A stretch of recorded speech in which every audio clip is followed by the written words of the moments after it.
Menos é mais. Um guia minimalista para organizar sua vida. Parte 2. Capítulo 2. Os 10 passos. Agora que criamos uma mentalidade minimalista, estamos prontos para colocar uma nova atitude em prática. O que vem a seguir resume o método dos 10 passos. Técnicas infalíveis para livrar nossas casas da bagunça e mantê-las assim. São técnicas fáceis de usar e de lembrar, cada uma representa um passo no processo de organização. Quando tivermos essas técnicas na manga, seremos imbatíveis. 1. Recomece. 2. Tralha, tesouro ou transferência. 3. Um motivo para cada objeto. 4. Cada coisa em seu lugar. 5. Todas as superfícies vazias. 6. Módulos. 7. Limites. 8. Entra um, sai outro. 9. Restrinja. 10. Manutenção diária. 11. Recomece. A parte mais difícil de qualquer tarefa é saber por onde começar. Ao olharmos nossas casas, vemos pilhas de coisas em toda parte, nos cantos, nos armários, nas gavetas, nas cômodas e nas estantes. Podemos também ter coisas escondidas na despensa, na garagem e em depósitos. E, mesmo longe dos olhos, elas definitivamente não estão longe do coração. Se você se sente sobrecarregado, não se desespere, você não está sozinho. Às vezes parece que só uma força extrema da natureza irá eliminar a tralha de nossas casas. Infelizmente, porém, pôr um fim na bagunça não acontece de modo instantâneo, é algo em que precisamos trabalhar devagar e de forma deliberada. Mas aqui vai a boa notícia. Quando entramos no clima, vamos nos aperfeiçoando e, acredite ou não, acaba sendo divertido.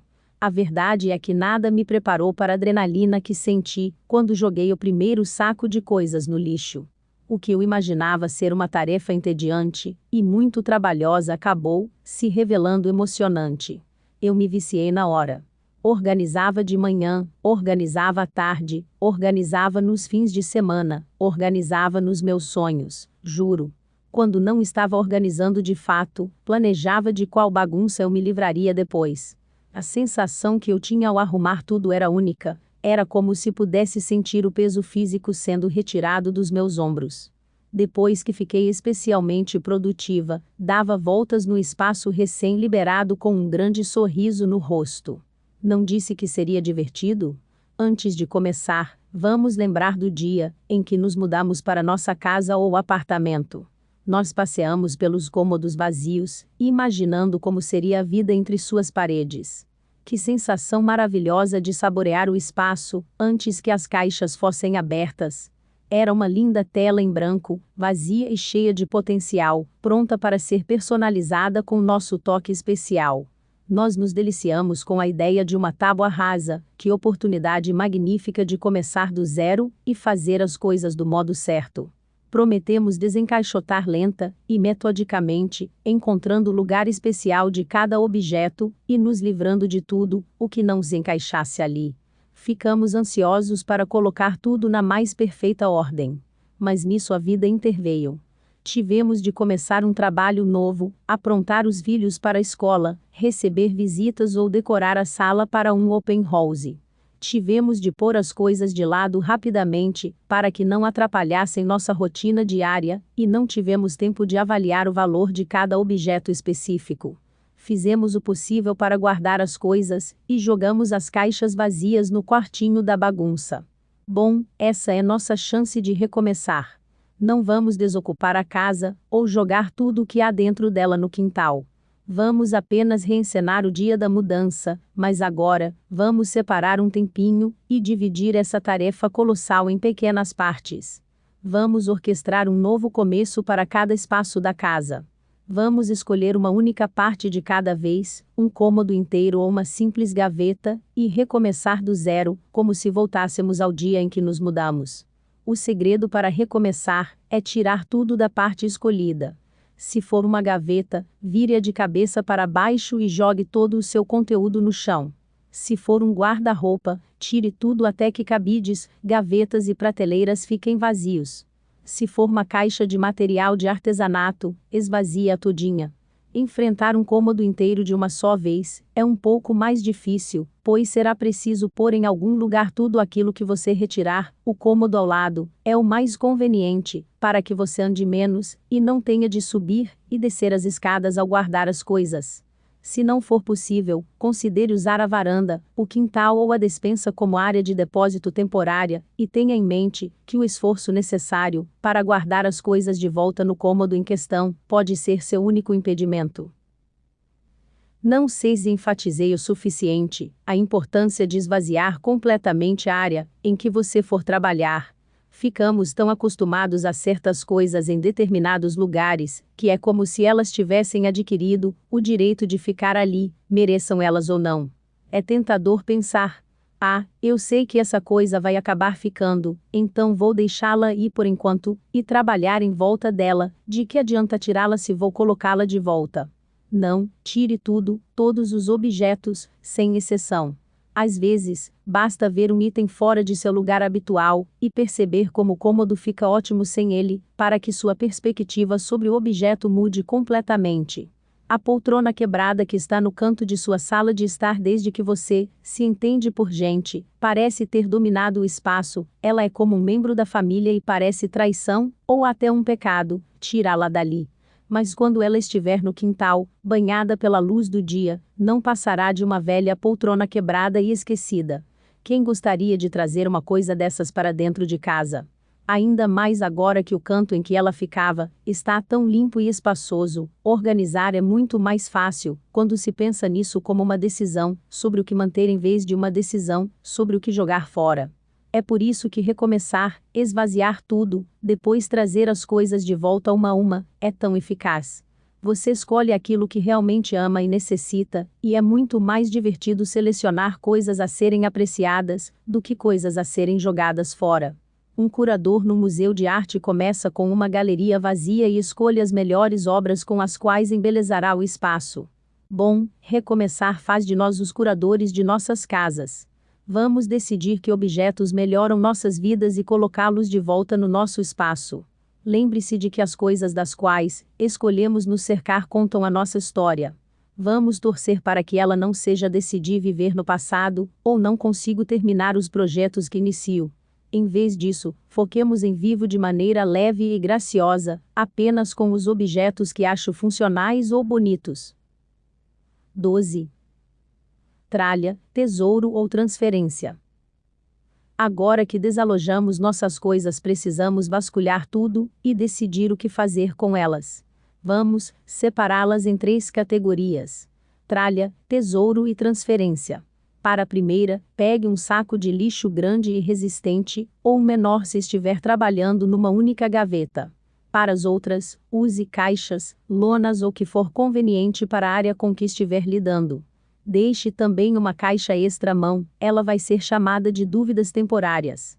À medida que for separando as coisas, você encontrará algumas que não sabe se quer guardar, mas ainda não está pronto para lhes dizer adeus. Talvez precise de um pouco mais de tempo para pensar. Não vai ser nada bom se esses objetos traiçoeiros tirarem você do clima ou diminuírem seu ritmo. Dessa forma, se não consegue tomar uma decisão rápida sobre alguma coisa, coloque-a na caixa por enquanto. Depois você pode voltar a ela e colocá-la em uma pilha definitiva. Verdade seja dita, é bem provável que você termine com uma caixa cheia de dúvidas, mesmo depois de pensar mais um pouco. Nesse caso, lacre a caixa e escreva a data nela com caneta permanente. Você irá deixá-la num local provisório. Na despensa, na garagem ou no fundo de um armário. Se depois de 6 meses, ou até 1 ano, você não a tiver aberto para pegar nada, leve à instituição de caridade de sua preferência. Essa caixa só deve ser usada como último recurso, e não como desculpa para evitar decisões difíceis. A questão não é poupar esses objetos, mas sim poupar o seu espaço de objetos, de que não sabe se precisa. Vamos começar pela tralha. Essa é fácil.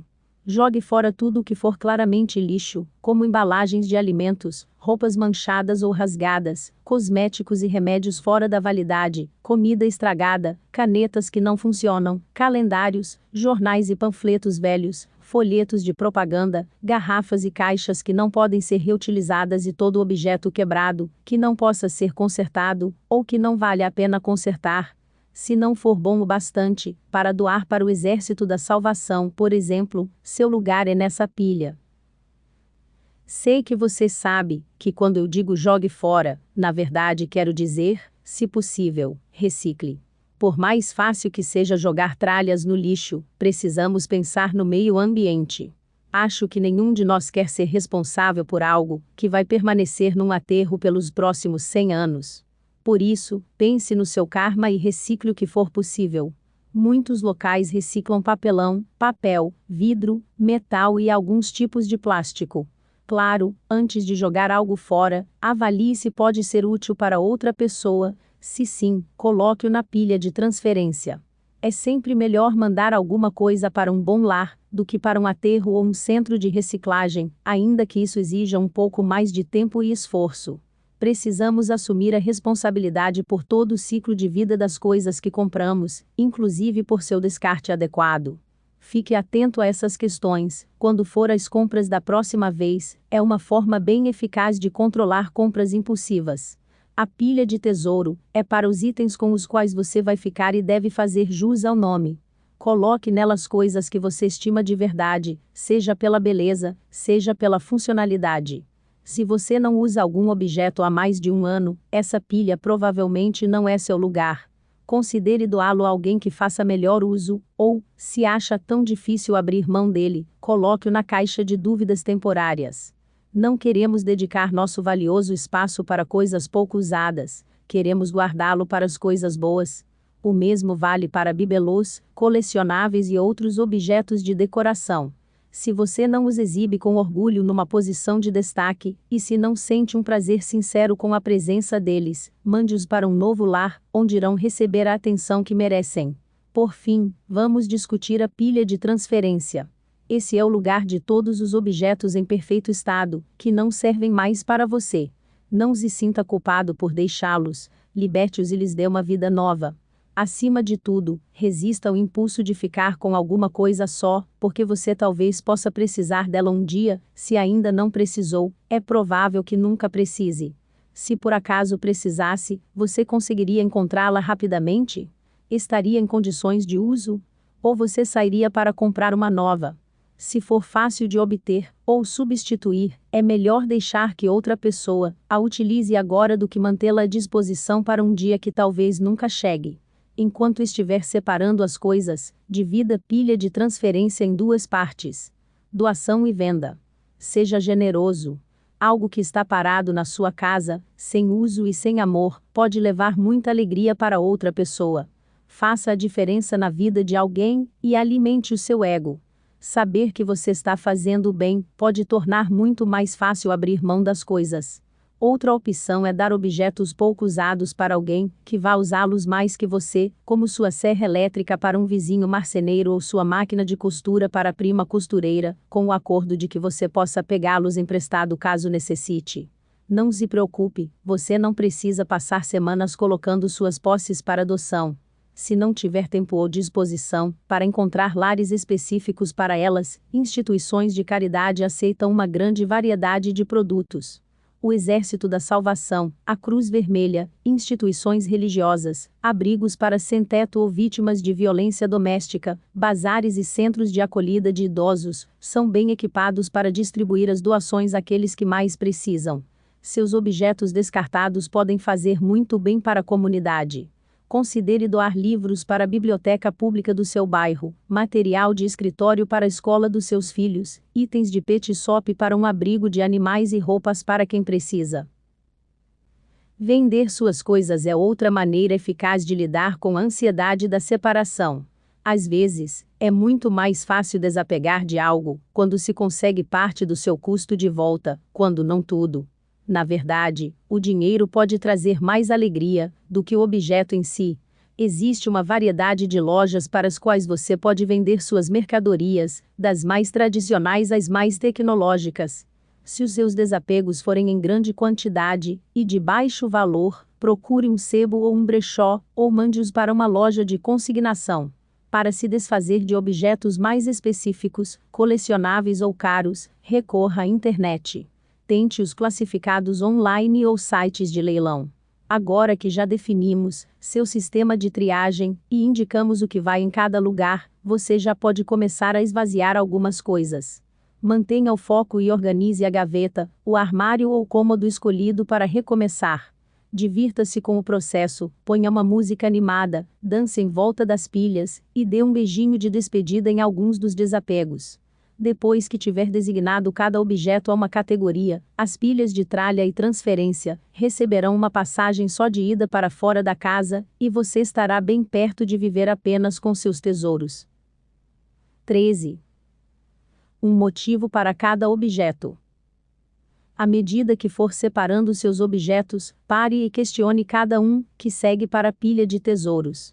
Nada tem lugar garantido. Coloque seu uniforme de porteiro e interrogue cada objeto. Garanta que ele tenha um bom motivo para continuar fazendo parte da casa. É utilizado com frequência, facilita sua vida, é bonito, não tem um substituto à altura, é multifuncional, economiza seu tempo, está na família há décadas. O simples fato de ele ser um vira-lata pidão, a ecobag que veio seguindo seus passos desde aquela conferência profissional, ou um refugiado de outro lar, o aparelho de jantar que sua irmã empurrou para você, não garante a entrada. Ele deve trazer uma contribuição positiva, para que seja autorizado a ficar. Alguns objetos são fortes candidatos a continuar na casa, mas são idênticos, ou quase idênticos, a outra coisa que você possui. Como é que todas essas múltiplas versões vieram parar aqui? Em alguns casos, podem ter entrado na forma de presentes, mas em outros talvez sejam ser substitutos. Em outras palavras, você comprou algo novo, e mesmo assim ficou com o antigo. Comprou uma TV nova, e colocou a velha no quarto. Comprou uma mesa de jantar nova, e guardou a anterior no porão. Comprou sapatos novos e guardou o par velho e sujo para dias de chuva. Guarde o melhor, e se livre do resto. Outras coisas só são vendidas em quantidades absurdas. É o caso de clipes de papel, elásticos de dinheiro e grampos de cabelo. Algumas outras, como canetas, botões e alfinetes, parecem se multiplicar por conta própria. E sempre terminam seus dias esquecidas no fundo de uma gaveta, não importa o que aconteça. Mas eu garanto que há salvação. Se você não se imagina usando milhares de clipes de papel ou centenas de alfinetes, fique com uma quantidade razoável deles, e passe o resto adiante. Se você só precisa de um punhado, por que guardar uma montanha? Depois de dar um jeito nos itens repetidos, interrogue os que sobraram. Ao analisar caso a caso, questione como o objeto é usado, e com que frequência você precisa dele. Se conseguir responder a essas duas perguntas, não perca tempo e coloque-os na pilha de tesouro. Você fez uso dele este ano? Acha que vai usá-lo no futuro próximo? Ele deixa sua vida mais prática, mais bonita ou mais prazerosa? Como? É fácil de limpar, ou de dar manutenção, e, em caso positivo, vale a pena o esforço? Seria difícil, ou caro, encontrar um substituto à altura? Se estivesse de mudança, compensaria levá-lo com você? Sua vida seria diferente, se não possuísse? E, por fim, faça a seguinte pergunta: o que vale mais, o item em si, ou o espaço que ele ocupa? Se tiver dificuldade para tomar decisões, recrute um amigo objetivo para lhe dar assistência. Explicar a outra pessoa o motivo pelo qual quer guardar alguma coisa pode ser difícil, esclarecedor e, às vezes, um pouco vergonhoso. O que parece perfeitamente lógico em sua cabeça pode soar ridículo quando dito em voz alta. Posso precisar dessa estola de plumas se um dia fizer um bico como cantora de cabaré. Além do mais, quando houver uma terceira pessoa presente, seu orgulho irá dar as caras, e será bem menos provável que você permita que algo velho e sujo permaneça.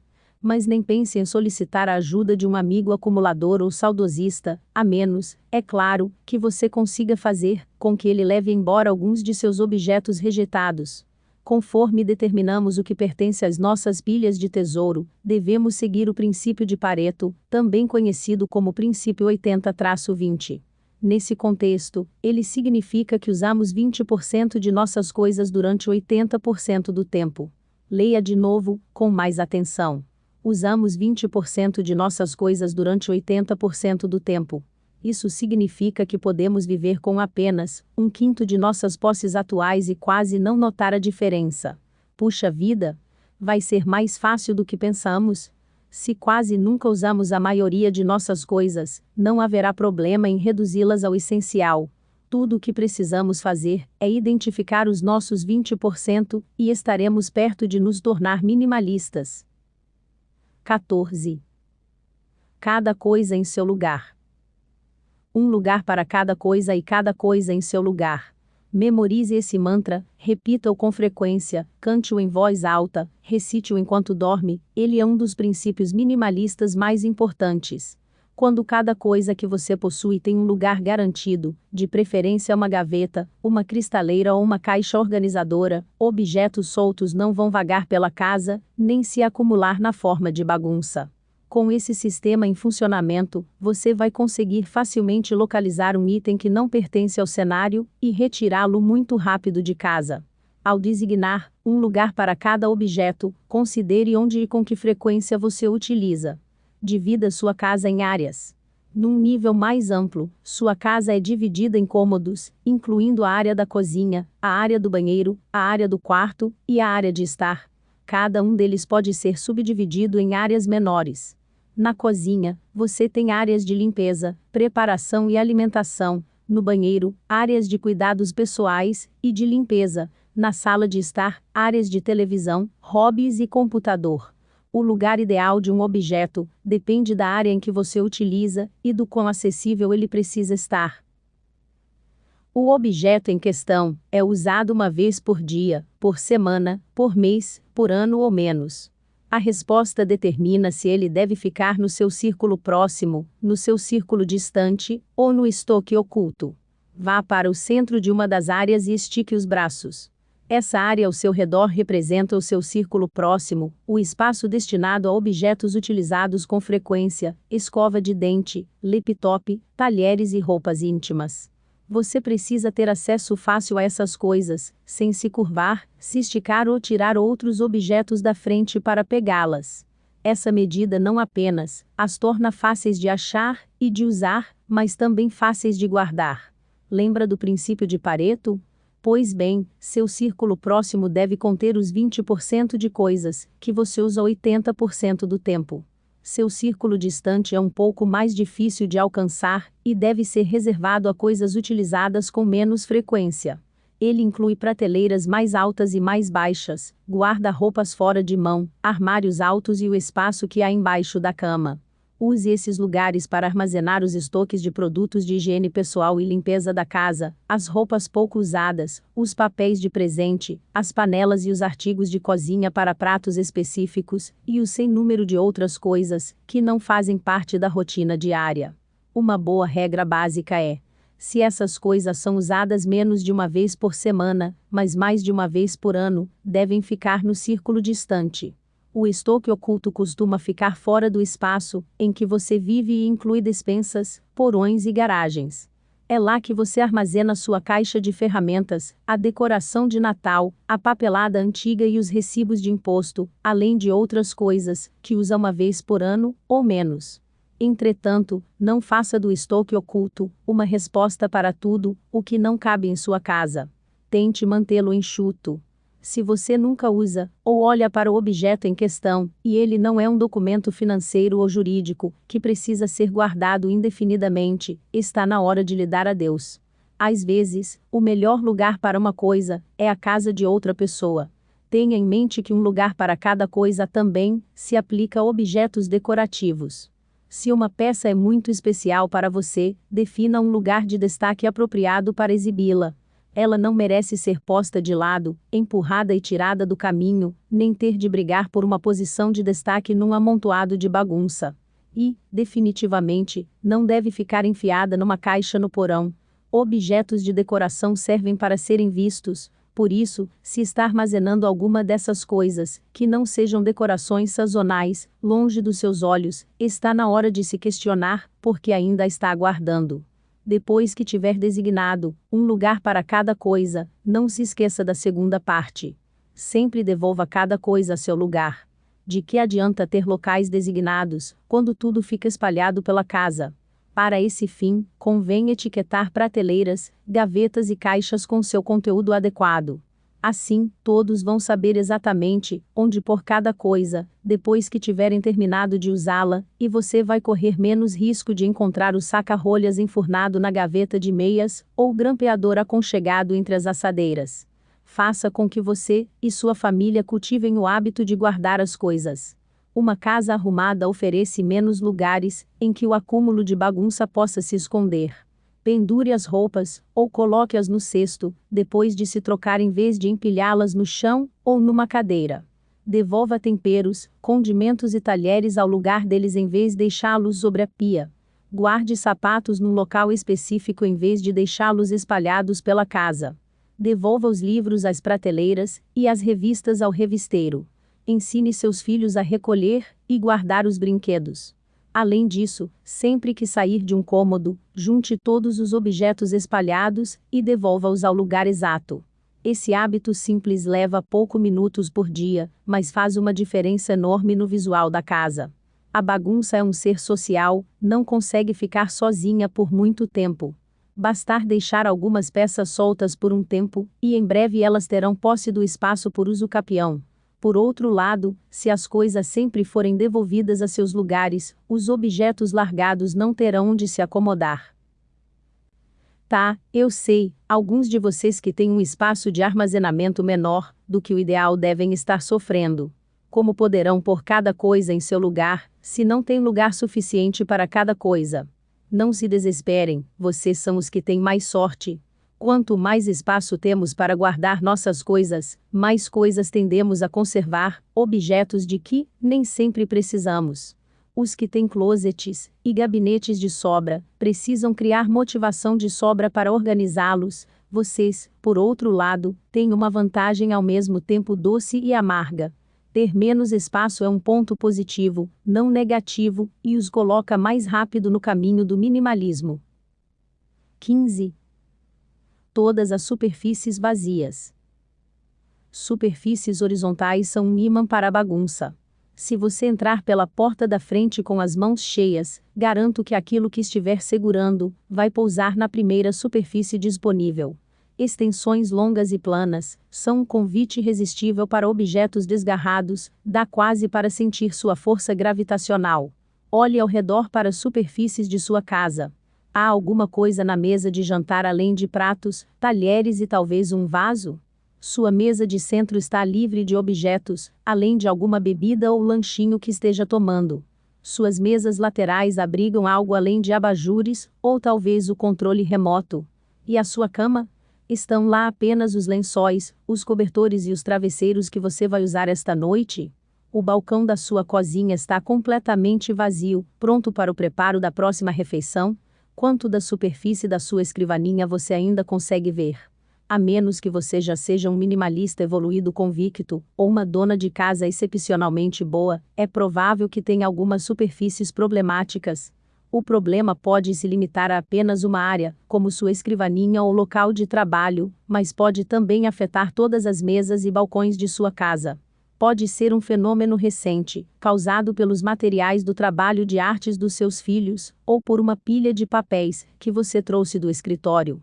Mas talvez o problema já esteja se acumulando há semanas, meses ou mesmo anos, a ponto de você nem se lembrar direito de como é a textura do tampo da sua mesa de jantar.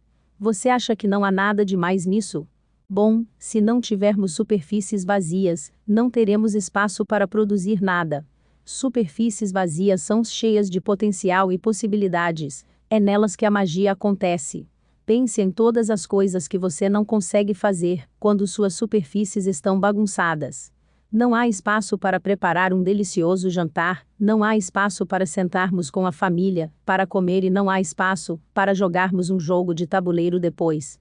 Não há lugar para organizar as contas, fazer a lição de casa ou curtir nossos hobbies. Em alguns casos, podemos não ter lugar, nem para deitar ao fim do dia. Não tema. Tudo aquilo de que precisamos, para vencer a bagunça acumulada sobre nossas superfícies é uma nova postura, aderindo com fervor ao seguinte princípio. Superfícies não servem para armazenar. Em vez disso, superfícies são destinadas a tarefas, e devem ser mantidas livres o tempo todo. Ponha esse princípio minimalista em prática, e você vai se surpreender com os resultados. Sua casa não só vai parecer mais arrumada, organizada e serena, como também vai ser infinitamente mais fácil de limpar. Para chegarmos lá, precisamos mudar a maneira como pensamos nas superfícies, em especial, o modo como imaginamos suas propriedades físicas.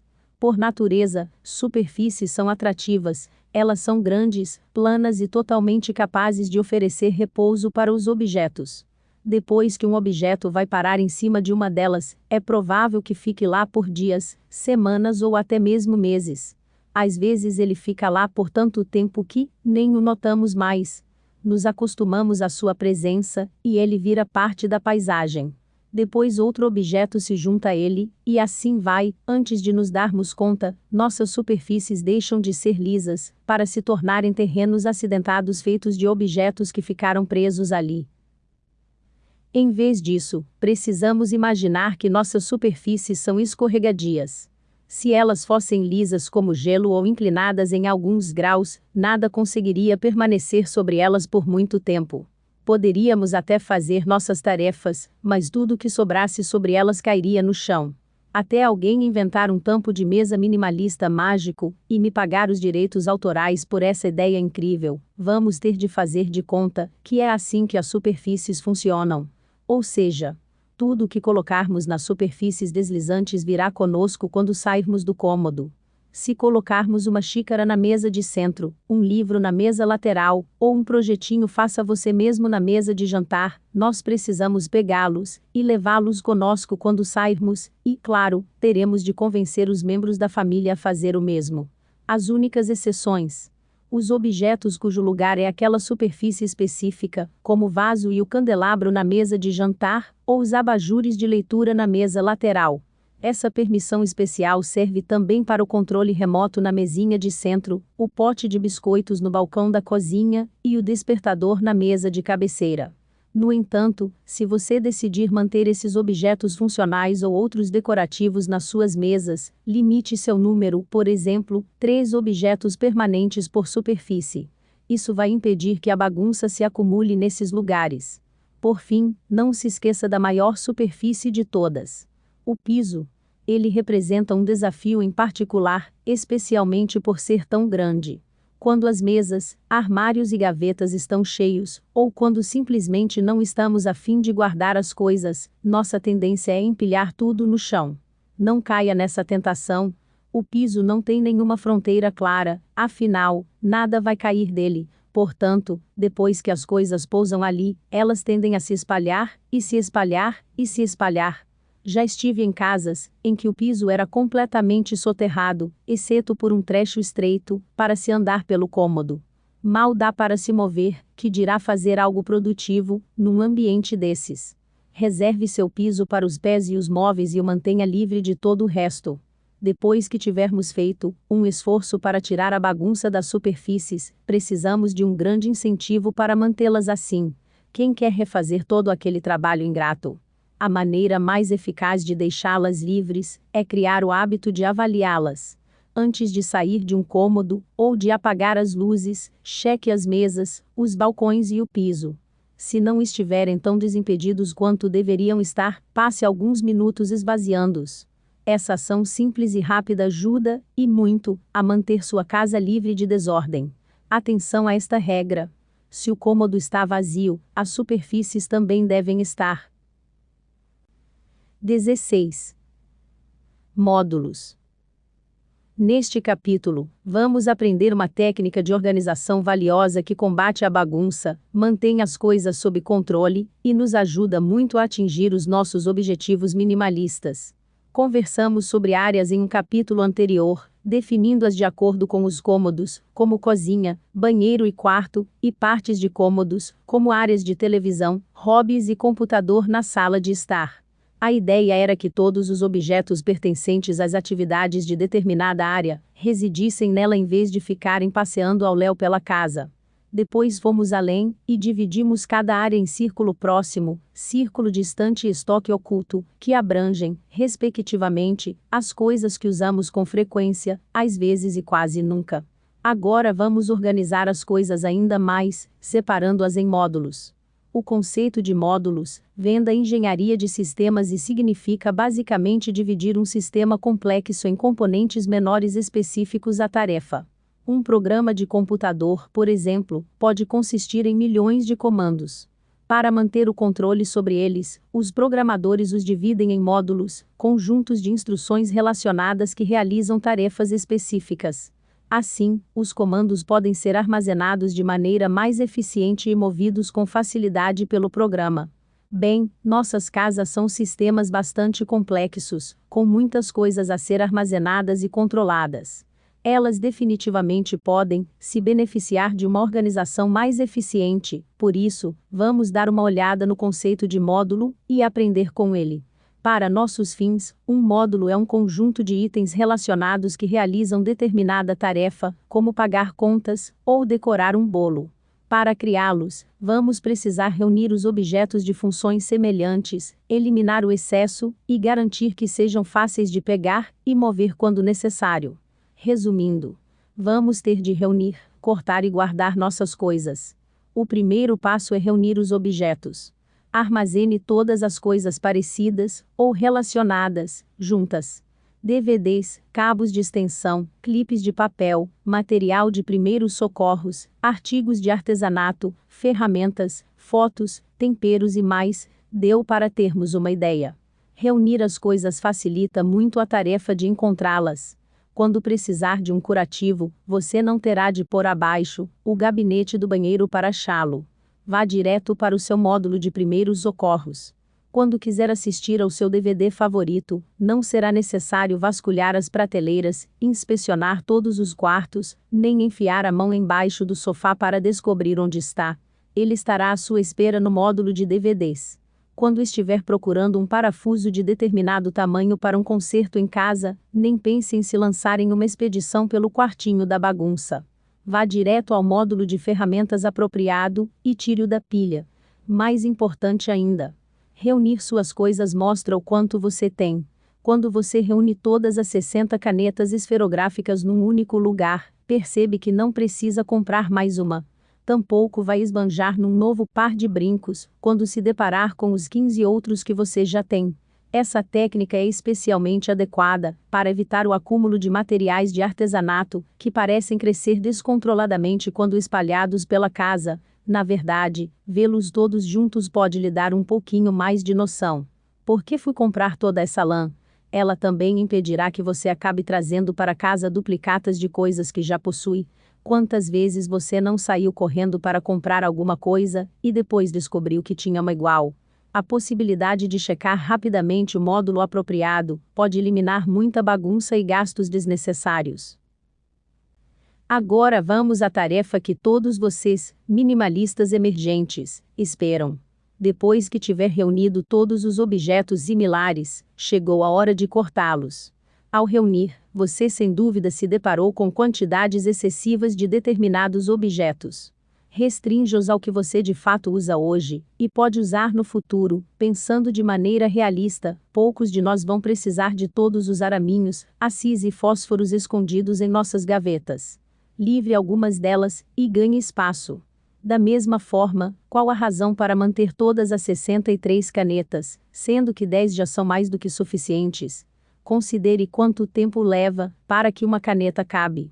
Se cada uma delas dura 6 meses, você tem um estoque para 30 anos, sendo que a maior parte terá secado quando você for colocá-las no papel.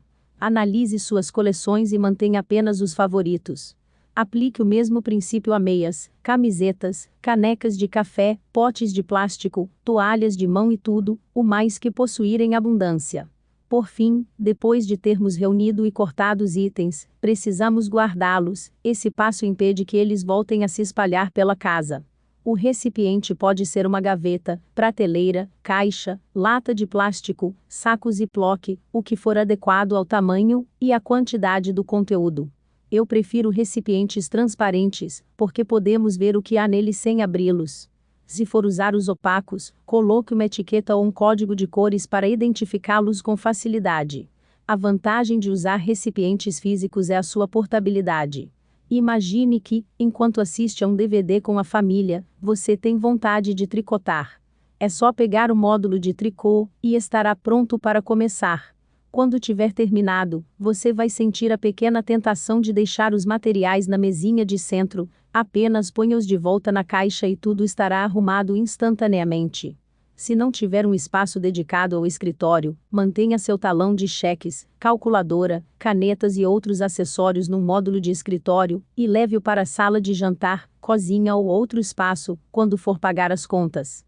Ensine seus filhos a fazer o mesmo com os brinquedos, livros e jogos, e você terá menos coisas para recolher do chão ao fim do dia. Gostaria de destacar a importância de reunir e cortar as coisas antes de guardá-las. Muitas vezes, quando sentimos vontade de simplificar, corremos para a loja de departamento mais próxima e voltamos para casa com o porta-malas cheio de caixas organizadoras bonitinhas. Achamos que ao guardar as coisas em recipientes esteticamente agradáveis, criaremos uma sensação automática de ordem e serenidade. Mas, se não tivermos primeiro separado os tesouros das tralhas, não vamos sair do lugar. As caixas podem fazer a casa parecer arrumadinha, mas só servem para esconder a bagunça. Em vez de simplificar nossas casas e nossas vidas, estaremos apenas mudando a desordem de lugar. Na verdade, você precisa retirar o máximo possível de coisas antes de pôr algo numa caixa. Primeiro, reduza-as ao essencial e, depois, encontre um modo conveniente de abrigá-las. Ser minimalista significa ir um passo além de apenas ser responsável e arrumar a casa.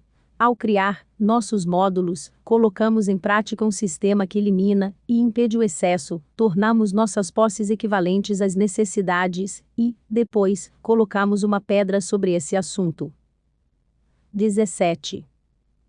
Limites. Viver de forma minimalista significa manter nossas posses sob controle, e a forma mais eficaz de fazer isso é estabelecendo limites. Certo, você deve estar pensando: opa, espere aí, limites? Não era isso que eu queria. Não quero me sentir privado de nada. Não precisa se preocupar. Os limites são para as coisas, não para você. Eles o ajudam a ficar por cima de suas coisas, para que tenha mais poder, mais controle e mais espaço. Os limites funcionam para você e não contra você. Vamos usar os livros como exemplo. Todos sabemos como eles podem se acumular muito rápido. Compramos um e, depois de lê-lo, sabe-se lá como ele ganha um espaço permanente em nossa coleção, não importa se gostamos dele ou se ainda pretendemos abri-lo novamente. Pagamos um bom dinheiro pelo livro, além de termos dedicado tempo e esforço na leitura, portanto temos o direito de exibi-lo em nossa estante. Às vezes, guardamos um título só, para provar que o lemos. Pode confessar. Quem aqui tem um Guerra e Paz na estante? Em vez disso, limite a coleção a seus favoritos e ponha o excesso de volta em circulação. Doe-os para uma biblioteca, ou repasse-os para amigos e familiares. Limites também ajudam a domar materiais de artesanato e de outros hobbies, que não param de se multiplicar. Não importa se você gosta de mexer com miçangas, tricô, scrapbook, maquetes, marcenaria ou sabonetes, limite seus materiais a uma caixa de armazenamento. Quando ela começar a transbordar, consuma um pouco do estoque antigo antes de comprar algo novo. Trata-se de uma ótima motivação para que você termine os projetos que começou. Além de reduzir a bagunça, esse é um excelente choque de realidade. Você gosta mais de fazer artesanato do que de colecionar material para ele. Se não, talvez esteja na hora de repensar seu hobby. Se sim, você não vai ter problema em terminar de usar esses materiais. Os limites podem e devem ser aplicados a praticamente tudo. Divirta-se impondo restrições às suas coisas.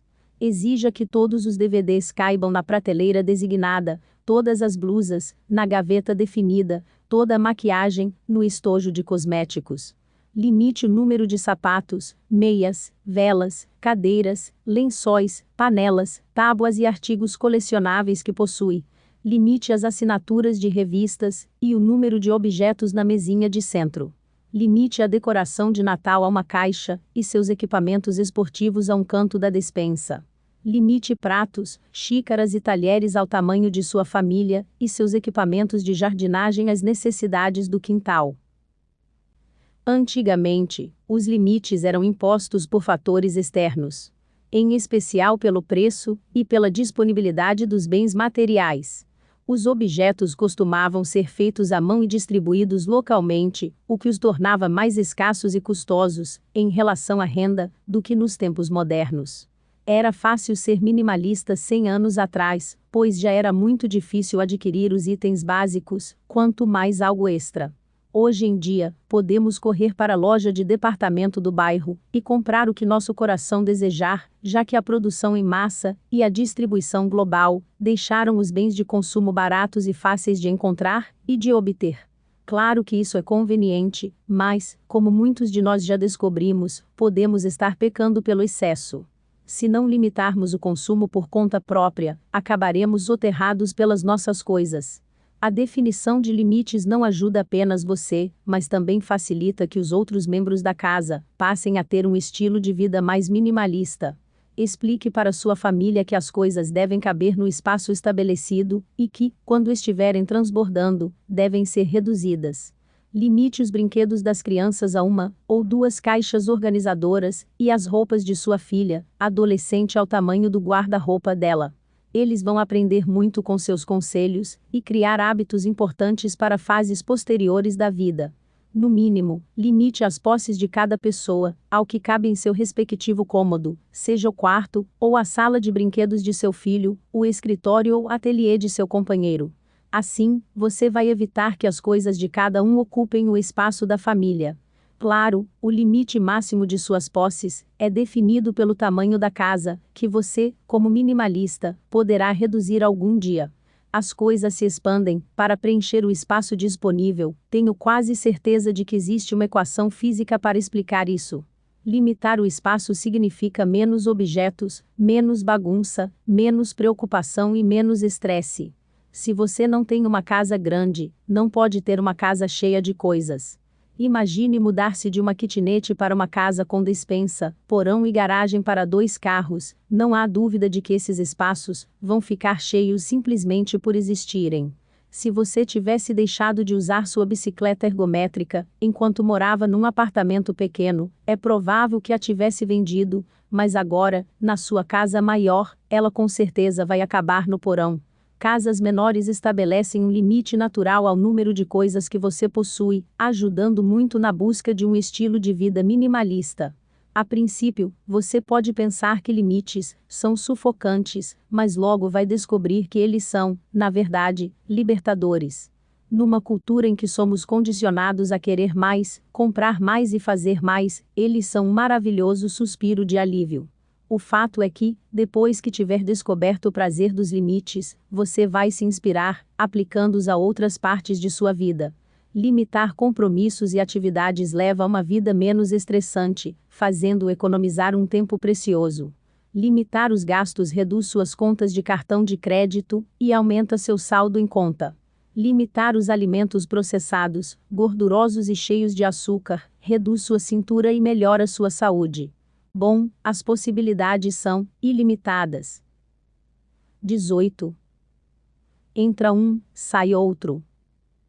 Às vezes nós organizamos e organizamos mais um pouco, mas, quando olhamos para as nossas casas, não vemos nenhum progresso. Não dá para entender o que acontece.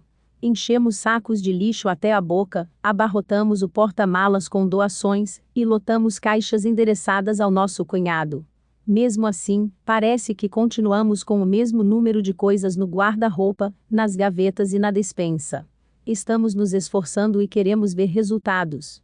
Qual é o problema? Pense na sua casa, e em todas as coisas que há dentro dela como em um balde de água. Tirar a bagunça é como fazer um buraco no fundo dele, levando o balde a se esvaziar lentamente, gota a gota, à medida que você livra a casa de objetos indesejados. Ótimo, parece que estamos progredindo. Se você mantiver o bom hábito da organização, seu nível de bagunça deve sempre diminuir. O problema é o seguinte: o nível de bagunça só diminui se você parar de colocar novas coisas em cima dela. Todo objeto que entra em sua casa é um acréscimo ao balde. Portanto, se continuarmos fazendo compras no shopping e levando para casa brindes de conferências profissionais, as gotas que saem por baixo não vão adiantar muito. O balde nunca vai ficar vazio e poderá inclusive transbordar. Você pode resolver esse problema seguindo uma regra simples. Entra um, sai outro. Toda vez que um objeto novo entrar em casa, outro parecido precisa sair. A cada gota dentro do balde, outra deve pingar para fora. Essa estratégia garante que sua casa não inunde, comprometendo todo o seu progresso. A regra entra um, sai outro é mais eficaz quando aplicada a objetos parecidos. A cada camiseta nova que entra no guarda-roupa, uma velha sai. A cada livro novo que entra para sua coleção, um antigo sai da estante. A cada par novo de sapatos que entra dançando, um par mais gasto sai porta fora. É bem simples.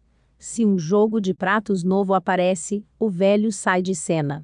Se um edredom novo diz olá, um antigo diz adeus. Se um lindo vaso faz sua estreia na casa, um menos lindo faz a reverência final. Você pode misturar um pouquinho, se achar necessário, para reequilibrar suas posses. Por exemplo, se tem calças de mais e camisetas de menos, jogue fora um par de calças sociais, quando for comprar uma blusa nova. Mas seja justo. Desfazer-se de um par de meias para contrabalançar um casaco, ou trocar um clipe de papel por uma cadeira de escritório, não faz efeito. Com muita frequência, quando compramos um objeto novo, guardamos o antigo que ele deveria substituir. É assim que costuma acontecer.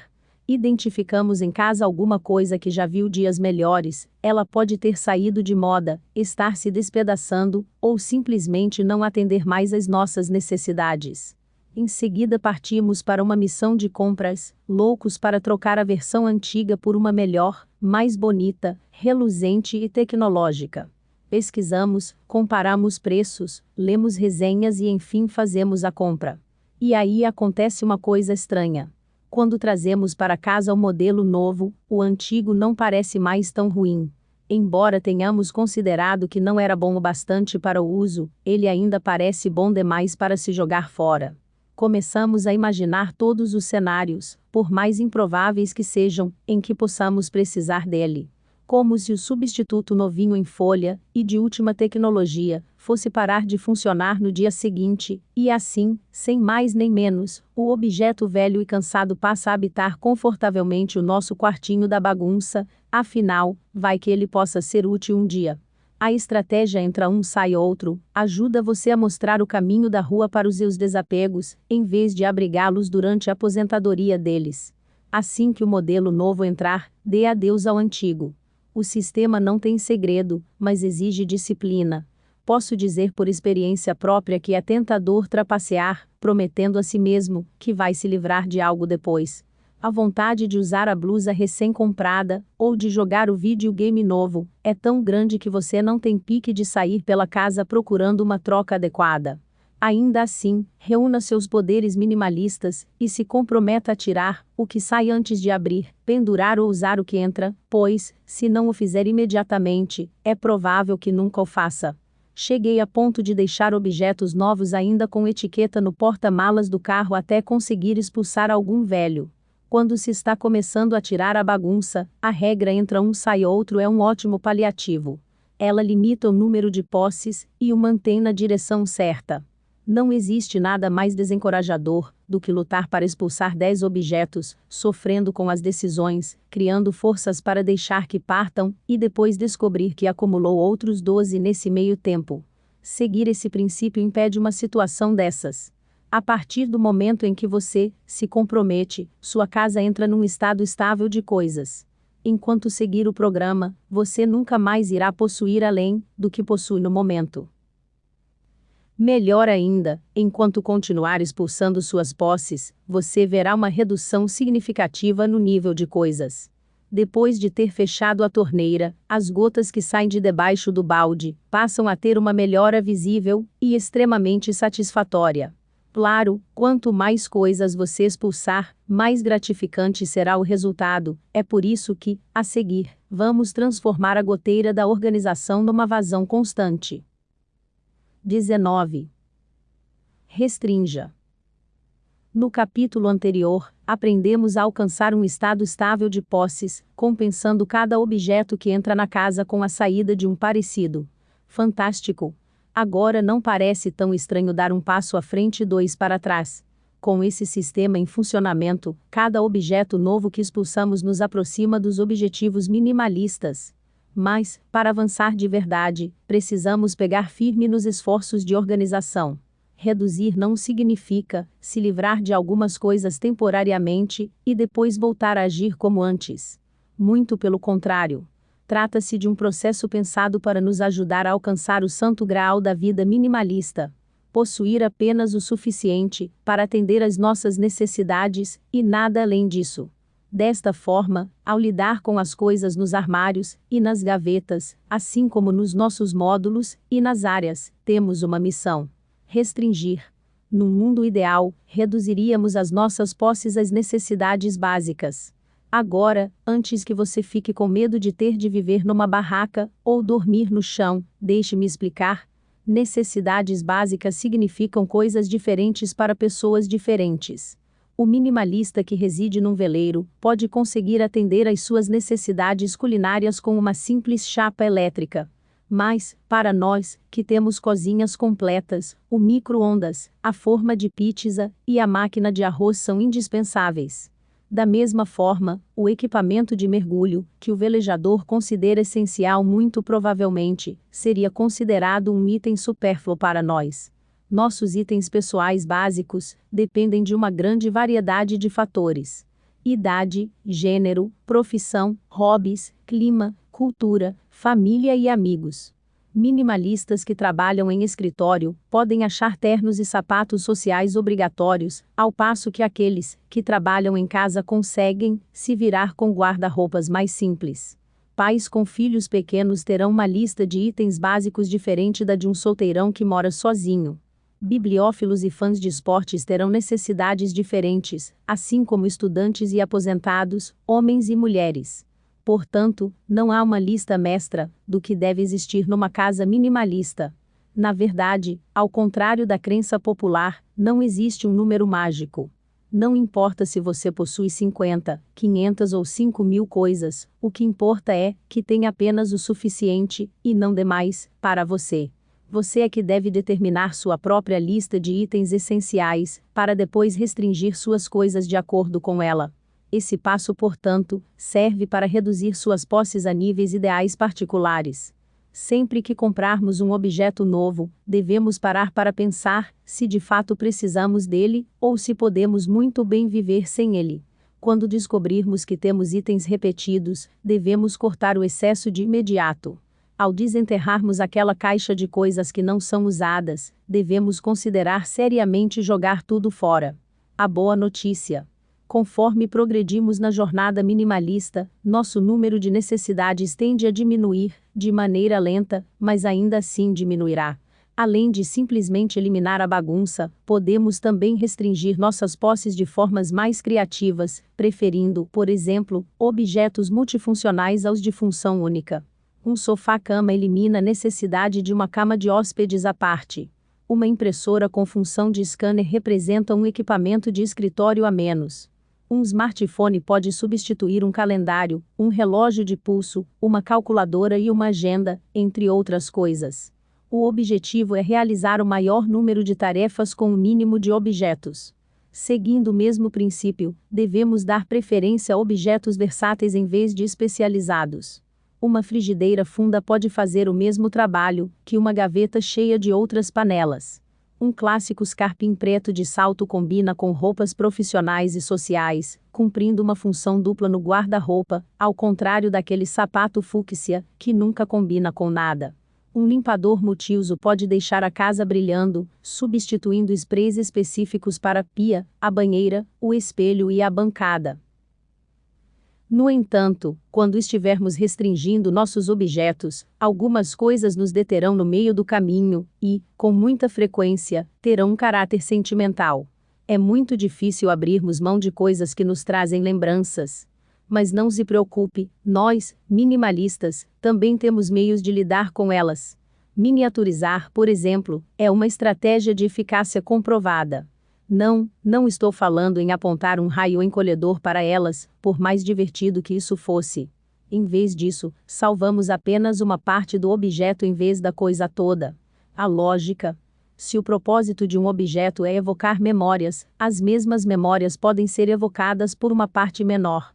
Considere miniaturizar objetos como vestidos de casamento, roupas de batismo, colchas de bebê, lembranças de formatura, uniformes esportivos e moletons da faculdade. Por exemplo, em vez de guardar todo o vestido de casamento, corte um pedaço do tecido e exiba-o junto com uma foto, um convite ou as flores secas do buquê. Em vez de guardar o capelo de sua colação de grau, guarde apenas o cordão. Faça o mesmo com relíquias que você herdou. Em vez de estocar todas as 12 porcelanas do conjunto de sua avó no sótão, fique com apenas um prato e pendure-o num lugar de destaque. Uma alternativa é tirar fotos dos objetos e depois se livrar deles. As fotos preservam as memórias sem ocupar espaço. Elas também são mais acessíveis e mais fáceis de admirar do que um objeto escondido no depósito. Finalmente, podemos restringir as posses digitalizando-as. Coleções inteiras de coisas, música, filmes, videogame, livros, podem agora ser reduzidas a bits e bits intangíveis. Estamos numa época maravilhosa para os minimalistas. Se você adotar o minimalismo de coração aberto, vai perceber que estará sempre atento a novos meios de restringir suas coisas. Seja criativo. Encare como um desafio pessoal a tarefa de fazer mais com menos e divirta-se explorando todas as possibilidades. Você pode se surpreender com as coisas sem as quais pode viver. 20. Manutenção diária. Depois que tivermos seguido todos os 10 passos, recomeçar, separar as coisas em pilhas de lixo, tesouro e transferência, garantir que tenhamos um bom motivo para cada objeto, encontrar um lugar para cada coisa, e pôr cada uma delas em seu lugar, manter todas as superfícies vazias, arrumar as coisas em módulos, impor limites às nossas posses, seguir a regra entra um sai outro, e restringir os pertences. Não podemos simplesmente dar a missão por cumprida, e voltar a agir como antes. Não mesmo. Precisamos preservar a situação com um pouco de manutenção diária. Virar minimalista não é como fazer uma dieta radical. Não adianta só enxotar todas as nossas posses numa sessão pesada de organização e depois anotar na lista como feito. Se fosse assim, é provável que sofreríamos do efeito sanfona, as coisas voltariam a se acumular de maneira tão certeira e veloz quanto o peso perdido. Em vez disso, precisamos mudar nossas características intrínsecas, por isso fizemos todos aqueles exercícios mentais, e desenvolver novos hábitos, por isso aprendemos o método dos 10 passos. Devemos encarar a vida minimalista como uma dieta nova e mais saudável, não como uma atividade única, mas como uma mudança total de estilo de vida. O mais importante é continuarmos atentos ao que entra em casa. Lembra da discussão sobre sermos bons porteiros? Para manter o estilo de vida minimalista, não podemos nunca baixar a guarda, as coisas podem sair de controle muito rápido se deixarmos. A boa notícia é que a tarefa é mais simples do que parece, e logo se torna natural. Precisamos apenas estabelecer uma rotina, para lidar com as coisas que entram, como correspondência, catálogos, presentes e brindes, e segui-la fielmente. Colocar caixas de doações e de reciclagem perto da porta de entrada, por exemplo, faz maravilhas, elas evitam toneladas de bagunça em potencial quase sem nenhum esforço. Mesmo assim, às vezes você pode ter a sensação de que está sempre na defensiva, tentando deter sozinho o tsunami de coisas que ameaça seu lar.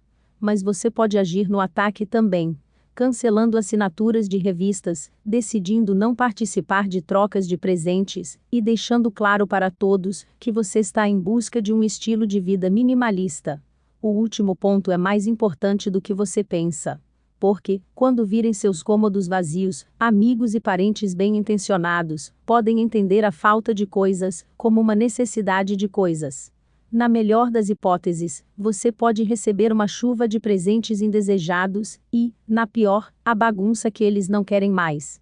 Além de monitorar a porta de entrada, mantenha o olhar atento a focos de bagunça. Como você sabe, bagunça atrai bagunça. Depois que para de pegar no pé de determinado objeto, ele logo fica à vontade e chama os amigos. Não deixe a festa começar.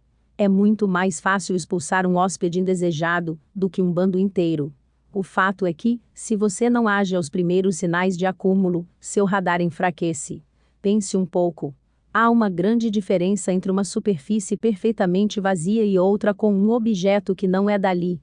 O objeto estranho se destaca como um machucado no dedão. No entanto, o contraste entre uma superfície com um objeto estranho e outra com 2 não é tão dissonante, e muito menos entre uma com 2 e uma com 3, e assim por diante. Melhor limpar a bagunça assim, que a vir do que correr o risco de um novo acúmulo.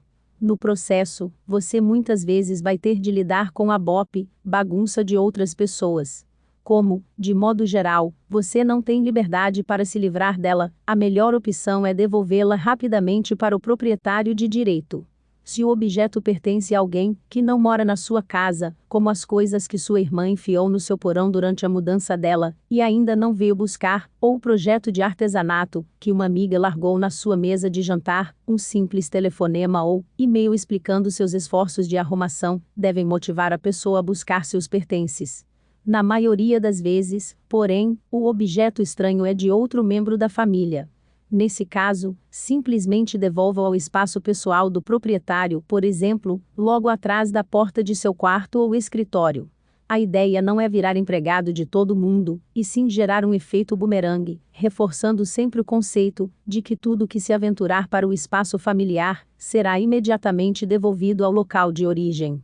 Com sorte, eles vão acabar percebendo, e pensarão 2 vezes antes de deixar coisas para trás. Apontar a bagunça incômoda ao seu proprietário, e lhe dar a opção de removê-la, ou jogá-la fora também cumpre muito bem a função. Por fim, continue organizando. A limpeza inicial da casa não é a primeira e última da sua purgação, na verdade, ela é apenas um começo. Você irá descobrir que seus poderes minimalistas se fortalecerão com o tempo, e os itens essenciais, que sobreviveram à primeira organização, não parecerão mais tão essenciais na segunda rodada. Por esse motivo, recomendo expulsá-los em ciclos. Depois da organização inicial, dê mais uma olhada após algumas semanas ou meses. Você vai ver suas posses com outros olhos, e sob uma perspectiva mais madura. Nesse meio tempo, você terá começado a sentir o prazer e a liberdade de um estilo de vida minimalista, o que vai motivá-lo e animá-lo a se livrar de mais coisas. Você vai se surpreender em como vai passar a ser fácil abrir mão de coisas na segunda, terceira, quarta, ou 10ª ou 20ª rodada. A prática, é claro, leva à perfeição. Portanto, em vez da expulsão de uma só vez, você pode preferir uma abordagem lenta e constante, como a de um por dia. Simplesmente se comprometa a se livrar de um objeto por dia. Pode ser qualquer coisa. Um par velho de meias, um livro que nunca vai ler, um presente sem o qual pode viver, uma camiseta que não serve mais, ou uma revista antiga. Gasta-se pouco tempo ou esforço, apenas alguns minutos por dia, e, ao fim do ano, sua casa terá 365 objetos a menos. Para que você evite mandar objetos úteis para um aterro, mantenha uma caixa de doações escondida na despensa, ou no armário do corredor. Coloque nela seus descartes um a um, e, quando estiver cheia, doe-a para o Exército da Salvação, ou para outra instituição de caridade. Outra opção é definir metas de organização para determinados períodos. 10 objetos por semana ou 100 por mês, por exemplo. Mantenha seus descartes sob controle, para poder observar seu progresso e manter-se motivado. E o mais importante, divirta-se. A melhor parte da vida minimalista é que as recompensas são imediatas. Cada objeto que você descarta alivia sua carga instantaneamente. Repita isso todos os dias, e se sentirá muito bem. Seu único arrependimento será não ter começado antes. Se você gostou, por favor, deixe o seu joinha, se inscreva, compartilhe o vídeo com seus amigos. Até o próximo vídeo.